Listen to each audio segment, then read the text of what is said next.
Don't live it up on someone else's dime, you parasite. My husband and I, along with my brother and his wife, found ourselves on an overseas trip due to certain circumstances. We managed to get under Belle's skin, leading to her hurling insults at us at the airport. Enraged, Belle started shouting and telling us to go back to America. My husband burst into laughter at her words. All right then, let's head back home. With that, our long-awaited counterattack began. My name is Catherine. I'm a 41-year-old housewife. I work at a supermarket checkout and have a good relationship with my colleagues. My husband Luke is 3 years older than me and works for a major electronics manufacturer. He's currently the manager of the General Affairs Department and is rumored to be a candidate for the next department head. My husband, who is deeply trusted by his subordinates and is very dedicated to his work, is a source of pride for me. One day, out of the blue, my brother Mike, who is a lawyer, paid us a visit. My brother and I have always been close, often sharing meals together. My husband has treated my brother like his own, and the three of us going out for meals was one of my joys. However, since my brother got married, these outings have become much less frequent. I've been avoiding Belle, my sister-in-law, because we don't get along, which has also reduced the time I spend with my brother. And now, suddenly, my brother had come to our house. Naturally, my husband and I were both surprised and asked him what was going on. I need a favor from you guys. We could tell something serious was up from the grave tone in which my brother started the conversation. He pulled out several photos and a voice recorder from his pocket and spread them out on the living room table for us to see. Belle, she's cheating. There in the photos was Belle, arm in arm with a man, presumably her lover, heading to a hotel. The voice recorder contained Belle's voice, affectionately talking on the phone with her lover at home. Conclusive evidence of her infidelity was right there. While Mike is at work, what is she doing? This is unbelievable. I was more furious than the person involved. It's absurd to stay silent when your dear family is being treated so terribly. I stood up from the sofa, pointing at the photos and raising my voice. But my voice halted abruptly when I saw someone in the pictures. Hey, Mike. The person in this photo is... Just as I thought. I came here to confirm that too. Convinced by my brother's words, I exclaimed in surprise. What? My sudden outburst startled my husband, who clutched his heart and said, You scared me. Don't shout all of a sudden. What's going on? This guy, he was my classmate in middle school. He was known for playing baseball, being irresponsible, and being a notorious womanizer. As I pointed to the face of the man in the photo and explained, this time it was my husband who raised his voice. You're being loud too, I sternly told him, to which my husband gave a wry smile and sheepishly scratched the back of his head. Unfazed by our shock, my brother continued. I'm going to divorce her, but honestly, I can't stand the thought of just letting her get away with this, so I need your help. Help? With what? My husband was puzzled by my brother's request. My brother explained that he wanted to ask if my husband's friend David could help. Honestly, I don't think anything I or Catherine say will affect her. She might be scared of Luke's dad, David. I think he could really make an impact. Come to think of it, at our wedding, she was terribly scolded by David and ended up crying. I remembered at our wedding, when Belle, who was still just dating my brother, came into the dressing room. Until then, I hadn't had a bad impression of Belle. I thought her over-the-top behavior was just teasing, so I mostly ignored it. But it turned out she was mocking me. The turning point was during our wedding. As soon as Belle entered the dressing room, she burst out laughing at me. Pointing at me in my bridal gown, she started mocking me. You? In pure white? You're already pale and chubby. The white dress just makes you look even bigger. Belle was taking pleasure in ridiculing me. I was about to snap at her, despite her being overweight herself. But luckily, my father-in-law David was there too. He had been quietly reading a book nearby until my husband returned to the dressing room. David closed his book, slowly approached Belle, and began to confront her. Hey, you! What do you think you're doing? Speaking like that to my son's bride? Belle's inexcusable remark had caught David's attention, and now this formidable man, easily over 6 feet tall, was towering over 5-foot-tall Belle, intimidatingly demanding her to repeat what she said. David, naturally intimidating with his rugged features, would scare anyone at such close quarters. As expected, Belle looked like she was about to cry. It's not like that. I was just teasing, that's all. Belle's pitiful excuses didn't convince David at all. Teasing? You find it funny to say such things? How old are you? You're not 3 years old to say such ridiculous things. David, with his sound reasoning, pressed Belle, who was clearly shocked, and started to cry, apologizing on the spot. I had to intervene to calm David down, as he seemed relentless in his scolding. Remembering this incident, I explained the situation to my husband, who immediately called David. Hey, Dad, it's been a while. Actually, I need a favor. Do you have a moment? Huh, long time no see. A favor, huh? If it's about money, I can't help you. Ha ha ha. David joked heartily as he laughed. David, a straightforward and hearty man, is sincere and dedicated in his profession. He works in construction, traveling around the world. Currently, he is living in Indonesia, moving from one developing country to another. Bringing up such a matter to David, I knew it could lead to a scolding or being a nuisance to him, but we were prepared for that. My husband thought it would be better for my brother, who could explain the situation more calmly and accurately, to talk to David. We entrusted everything to my brother and asked him to explain the situation to David. Upon hearing it, David was furious. That woman! I won't be satisfied until I show her a piece of hell. I'll re-educate her myself. David, being family-oriented, was angrier than any of us and readily offered his help. Thus we decided on our revenge against Belle. When discussing how exactly to get back at Belle, David unsurprisingly suggested bringing her to him. Unfortunately, it's still difficult for me to return to America. Why don't you bring that woman to Indonesia, telling her it's a trip abroad? Contrary to our confusion, my brother was quick to respond. Is that okay? I can bring her to Indonesia, but what should we do after that? Has the woman ever worked outside the home? David seemed to have something in mind, as he first inquired about my brother's domestic situation. She used to work in medical administration before marrying me, but has been a housewife since. She said she wanted to properly keep the house, and all that. What a load of nonsense. Luring men and then talking about keeping the house. I've decided, when she comes here, making sure her plane ticket is one way only. What do you mean, David? We all exchanged surprised glances at David's statement. While we were confused, a mischievously laughing David could be heard on the other end of the phone. I'll take care of that woman for a while. I've been short of hands and looking for help. Let her work hard for a while. Maybe get in some exercise, too. David's words were laden with meaning, and I could almost see his wicked grin. I hear evil laughter.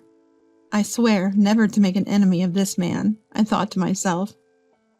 Thus we decided on Belle's vacation trip, which was actually our revenge plan. We immediately began to put it into action. As instructed by David, we arranged a dinner with my brother and his wife, and had my brother invite Belle on an overseas trip. Even though Belle threw veiled insults at us during the dinner, I didn't let it bother me. Now is the time to make fun of us like this.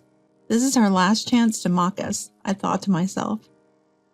Finally, the day of departure arrived at the airport. We were astonished by Belle's extravagant attire. What are you wearing? We're going abroad, and you couldn't dress up more flamboyantly? Belle taunted us while putting on a large hat. To Indonesia? Does she think she's a celebrity? I wonder what this person is thinking. Are you planning to be a celebrity? Walking beside her was embarrassing, so we kept our distance and confirmed the plan with my brother. Having finished with baggage and security checks, I started whining to my brother about being hungry. Mike, aren't you hungry? I want to fill my stomach before we go. Me too. I don't want to feel sick on an empty stomach. Then shall we go to a restaurant? Wait, if we're going to a restaurant, let's split the bill. We're already paying for your trip. Belle insisted. As expected, Belle, who is very particular about money, reacted to our actions. She had even had a big argument with my brother over paying for this trip. Despite not earning the money herself, she was acting all high and mighty. My brother and I exchanged glances and laughed. Careful not to let Belle notice, as everything was going according to plan. We headed to a floor lined with restaurants and entered the most expensive one we had researched beforehand, ignoring Belle's attempts to stop us. We ordered the priciest dishes, 2 per person, and decided to drink wine. A whole bottle of wine was prepared, and the bill came out to a substantial amount. Wait a minute. You guys are paying for this, right? We're already spending most of our money on this trip. Belle was truly obsessed with money. Without a word, I handed the bill to my brother, who paid with his card. Belle, seeing this, started yelling at him. What are you doing? Why are we paying the whole amount when they're the ones eating like fools? We invited them on this trip, right? It's only natural to treat them to a meal if we want them to enjoy themselves. I can't believe this. Are you out of your mind? Belle continued to shout, regardless of being inside a restaurant. Successfully irritating Belle, we paid and finally boarded the plane. We enjoyed our flight in the first-class seats my brother had reserved. This too was part of the act to infuriate Belle. Throughout the flight, my husband and I continued to raise Belle's tension, enjoying expensive wines and appetizers. Belle, unable to scream on the plane, was visibly seething with anger. We found the entire situation amusing and continued to indulge in luxury while infuriating Belle. We can't help but find the scene strange. I was enjoying a momentary luxury as I continued to increase Belle's anger gauge. After nearly 8 hours, we finally landed. Though I wanted to stretch my legs after landing, we had one final act to perform. My husband and I, along with my brother, stopped at various souvenir shops in the Indonesian airport and bought a range of local products. What are you doing? We just got here. But we might get hungry at the hotel, right? Mike, can we buy this too? Sure, go ahead. Luke, you too. Don't hold back. Thank you, Mike. We ignored Belle and kept buying items, filling our basket with local specialties and unique shirts. With our hands full, we started heading to the car that was supposed to pick us up, and that's when it happened. Enough is enough, you guys. As we were leaving the airport entrance heading towards the parking lot, Belle suddenly screamed. The 3 of us exchanged glances and signaled each other with our eyes before turning dramatically towards her. What's wrong, Belle? You're shocking everyone around us. What's wrong? Your nerves. How much of someone else's money do you plan on spending? Mike, aren't you being ridiculous? Why? It's a trip. We're supposed to enjoy it. If we don't, there's no point in bringing you along. Belle, frustrated with no one taking her side, finally lashed out at us. Don't luxuriate on your husband's money, you parasites. We don't need you. Go back to America right now. My husband burst out laughing, as if he had been waiting for these words. Our long-awaited moment had arrived, and our counterattack was about to begin.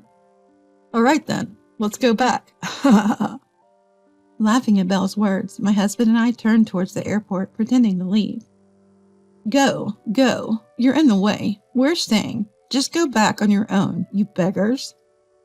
Her words were like those of a small child trying to stand up for themselves. My husband and I struggled to keep up the act, as we couldn't help but laugh at her ridiculous outbursts. Should not. We need to stay composed. If Belle finds out about our plan, it will all fall apart. As we were thinking this, Belle continued to hurl insults at us. Then suddenly, David appeared behind her. Why don't you just enjoy Indonesia with me alone? David said, placing his hand on Belle's shoulder and smiling broadly. Surprised by his voice and the touch on her shoulder, Belle jumped.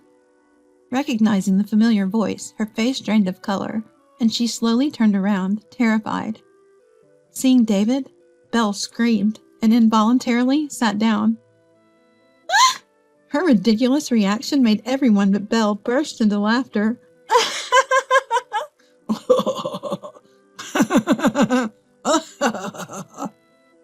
The response was so unexpected that we couldn't contain our laughter. Pretending to be surprised, my brother joked, "What are you so shocked about?" Well, I thought to myself that he was also a bit wicked. Belle stood there dumbfounded, probably wanting to say something but too shocked to speak. Finding her reaction amusing, my husband and I laughed until tears streamed down our faces. Unable to understand the situation, my brother crouched down to meet Belle's eye level, smiling broadly as he spoke to her. "Well, we're going to head back. You take your time and enjoy Indonesia." Saying this, he lightly patted her shoulder and left her with an insincere word of encouragement. "Hang in there," before standing up.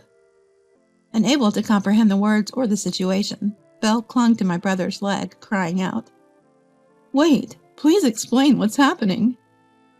Overwhelmed by anger and confusion, Belle exploded emotionally. "Why is he here? Why are you even trying to leave? What about me? You're just going to leave me here alone?" "You were the one who said Catherine and the others should go back. I only came on this trip because they were here. I never wanted to enjoy it alone with someone like you." "What?" "You'll have plenty of work to do here. There's lots of volunteer work. You won't have time to be idle. Leave the rest to me." With that, David pried Belle off my brother, holding her firmly to prevent her escape. Even though David was over 70, he was still actively involved in construction, and not someone Belle could easily escape from. As we three were about to leave Belle behind, she remained caught by David, screaming towards us. "Coward! You've been deceiving us from the start." "Who's the coward here? This traitor?" My words were sharp, and I glared coldly at Belle. "You, I will never forgive. You'll pay dearly for hurting us." "Too bad for you. Good luck with everything. Bye." With that, my husband and I, leaving Belle still making a scene in David's arms, boarded the plane to America. Belle, penniless, had no choice but to earn her way back from Indonesia. Of course, that wasn't her plan. Unable to take a part-time job, she resorted to volunteering and scraping together small amounts of money David gave her to save for her return. But earning money was harder than she thought. During the high season, plane tickets were double the normal fare. The cost skyrocketed, making it nearly impossible to return without working tirelessly from dawn to dusk. Upon our return to America, our phones rang incessantly every day. Naturally, my brother experienced the same. Both of us blocked Belle's number due to her persistence. Belle, who hardly worked, struggled with physical labor, lost a lot of weight, and cried daily, longing to return to America.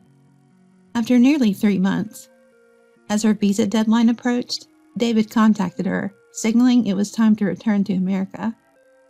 Finally, the climax. I thought our revenge on Belle was over. On the day we went to pick her up, we approached the airport with solemn faces. "There! How dare you leave me behind that day? Why are you here?"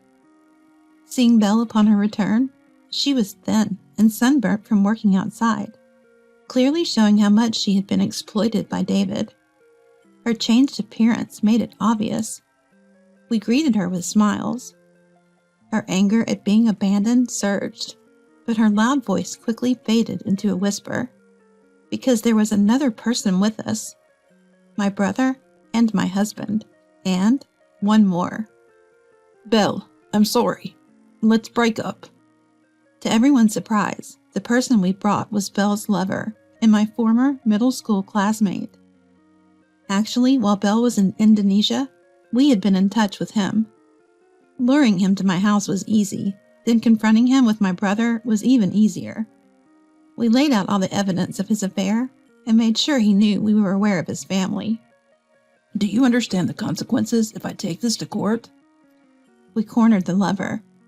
Tears flowing, he immediately begged my brother for forgiveness, pleading not to tell his family, promising to do anything. Hearing this, my brother successfully convinced him to agree to break up with Belle in front of us upon her return. This is how we brought him to the airport. Wait, this can't be real. Why? Why are you here? Break up? Wait, why in front of him? Belle was exhausted, and this turn of events was overwhelming. It's no wonder her thoughts couldn't keep up. Panic was evident on her face, fearing the revelation of her affair, but it was too late for her. We felt no sympathy for her, nor did we owe her any explanation. My husband and I silently watched my brother's actions, glaring at Belle. You must have had your fun until now, haven't you? No, please wait. It's not like that. Please, don't say anything more. Our life together ends here. Let's get divorced. No, I don't want that. Please. I won't ever do this again. I'll live honestly from now on, so please don't talk about divorce. Belle, back in America, was in utter disbelief and cried hysterically. Abandoned by her lover and now disowned by her husband, she experienced true despair. I watched her cry and scream with cold eyes, realizing how much a person can lose control in such a situation. Please, I'll do anything, just not divorce. Belle clung to my brother's legs, sobbing and pleading. She seemed not to care about the eyes of those around her. You said anything? Hearing her say anything, I walked over to where Belle was. Noticing my approach, Belle clung to me, apologizing profusely and begging. I'll do anything.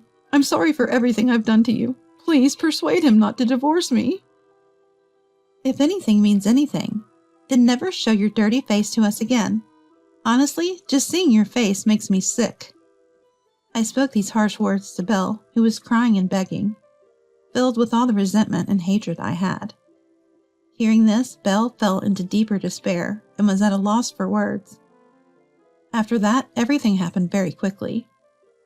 Exhausted, Belle didn't argue back and was practically dragged home by her brother and the person she had cheated on her spouse with, where they started the divorce proceedings. Belle was in a daze for a while, bedridden and barely able to eat, feeling cornered, but she knew it was her own responsibility. No one was supposed to feel sympathy for her. Eventually, Belle recovered enough to hold a conversation, and she got divorced from her husband. Now she's living a life just manageable enough to get by all alone. And so our peaceful daily life returned, and we decided to thank David again. Back then, I did pay my brother back for the huge shopping and dining expenses, but to my surprise, he refused to accept it. You guys made my divorce and revenge possible. Let me pay for this. I'll thank you properly later. So we decided to graciously accept his offer. This time, we ended up going to Indonesia for a celebration party. We enjoyed the trip, relishing the cuisine we couldn't fully appreciate during our last visit, and we got a chance to see the architectural work David was involved in.